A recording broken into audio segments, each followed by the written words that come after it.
What's up, everybody? Disco Demonic Hydroponic. I want to kind of cover something that I've had a couple people come to me, not very many. So far, it's been two. And they tell me that they cannot visualize anything whatsoever. I did a little bit of research and I found that there is a condition named aphantasia that this is true. They cannot visualize anything. So, what can you do? There are two things to this, two sides of this coin that I kind of want to cover. But basically, there is a test that you can do to check to see if you have aphantasia. What you can do, the test that I found says to utilize an apple. That you visualize, you close your eyes and try to visualize an apple in front of you. To me, if you have an idea of what an apple looks like and you know what an apple looks like, there's kind of some visualization happening there already. But if you close your eyes and you cannot see an apple whatsoever, then there's a possibility you have aphantasia. If you see something like some kind of blurry image outline of an apple, then I would then if anything at all, then you do not have aphantasia.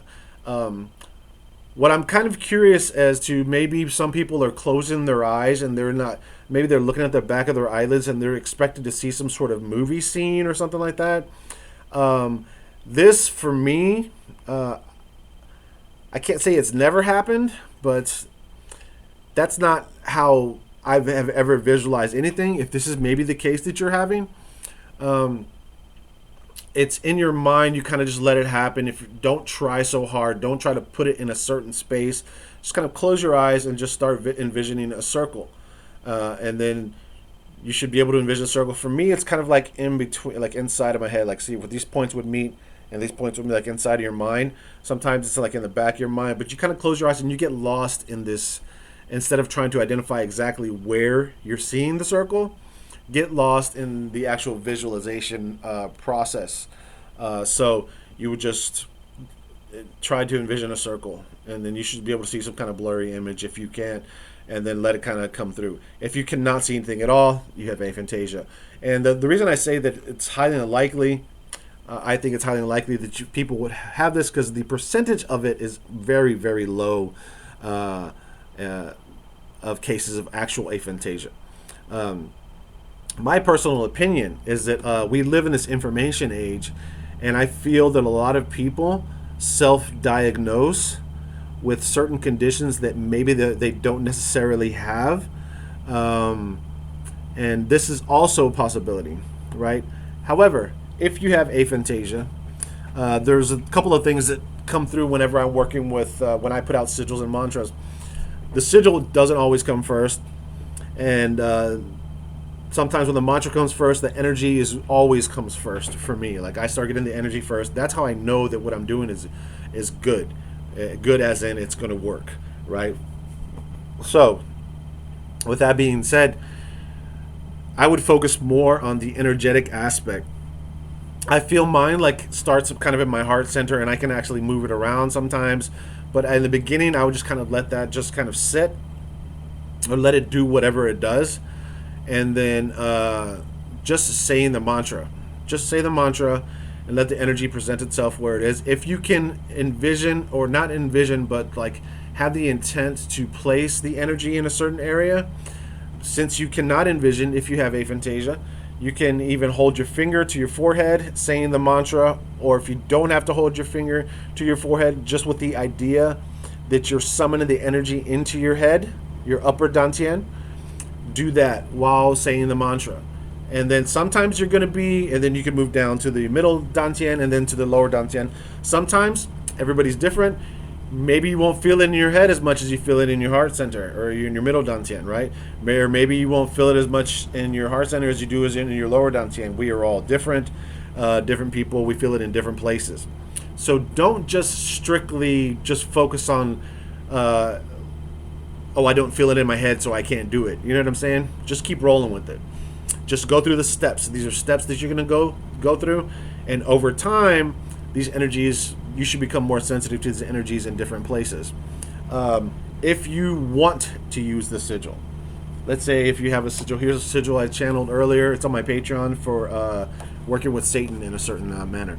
So you can even create like flashcards If there are a few, like let's say if you had 3 or 4 different sigils or seals, you can put that in front of you, like right in front of you somewhere, like here, or like right in front of you, like put it like if you want to put it like on a bookcase or shelf or whatever you have, or a little something against your laptop, in front of you. Stare at the symbol with the intent that it is in your head. Say the mantra as many times as you need, or your intuition guides you.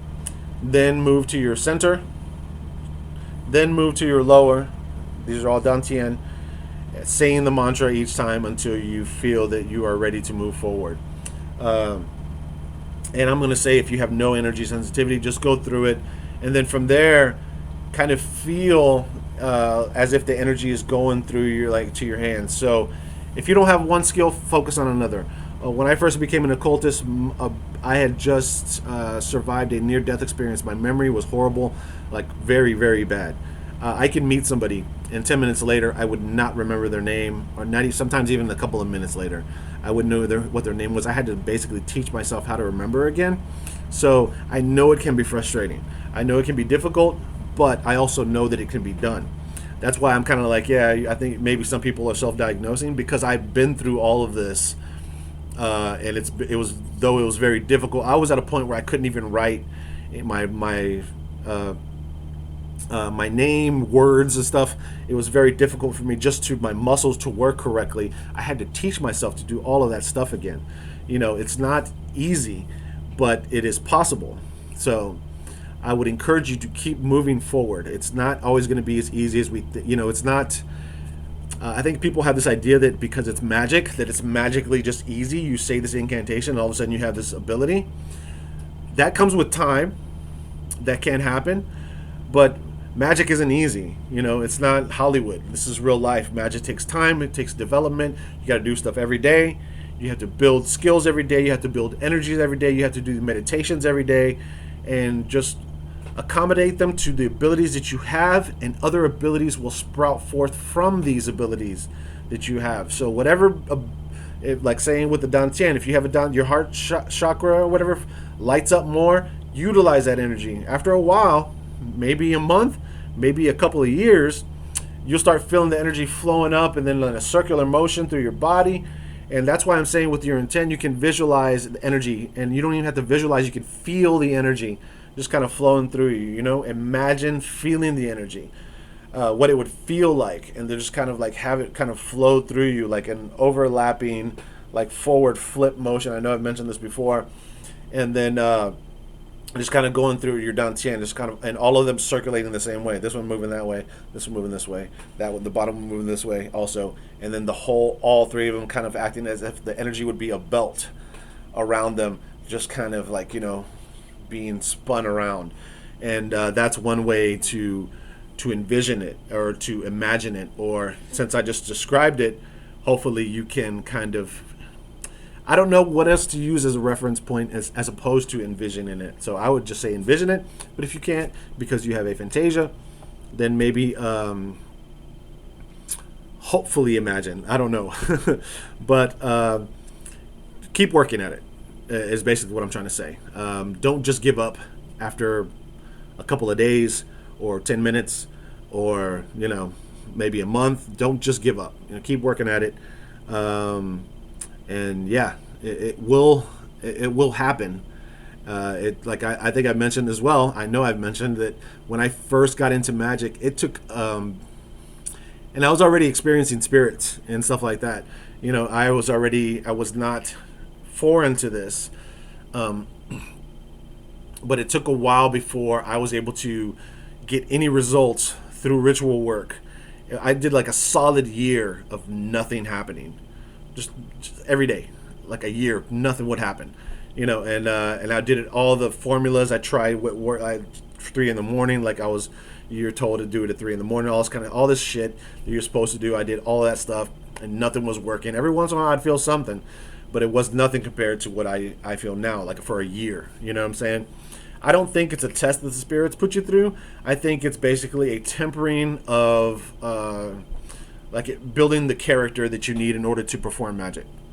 So It's not supposed to be easy. Again, you know, so you have to. There's a certain amount of character you must possess in order to do these things, and it's development of character as opposed to testing of will you be able to do it. Spirits already know whether or not you're going to do it. You know what I'm saying? But there's a character that needs to be built up in order to be able to perform these acts, and you need to be able to fall back on these whenever, like, there's going to be times where you're not as powerful as other times. You're going to need these basic techniques or like sometimes, you know, like if you're not feeling like, if sometimes you can be able to tap into the energy right away. Don't depend on that. You know, don't depend that you're always just going to be able to tap into the energy. Sometimes you're not going to be able to tap into the energy. Maybe somebody vampirized you. Maybe you don't know how to defend yourself, and you're going to have to do something about that. You're going to have to revert back to those old ass ways that you started with in order to do something, to build up some energy, to do whatever. You know, you have to have those tools. You know, you have to learn how to use that knife before you can move on to the sword in a way. And then you have to know how to use a sword before you move on to the gun. I know that doesn't really make any sense, but as far as like, you can totally use a gun without using a sword, but it's kind of like that in magic. You want to be able to utilize all of these weapons, all of these tools in order to, you know, move forward, because you never know when you're going to need a specific tool, you know. So hopefully that helped some of you, if not all of you. And thanks for watching. If you like this video, share it with your friends. If you hate it, share it with your enemies.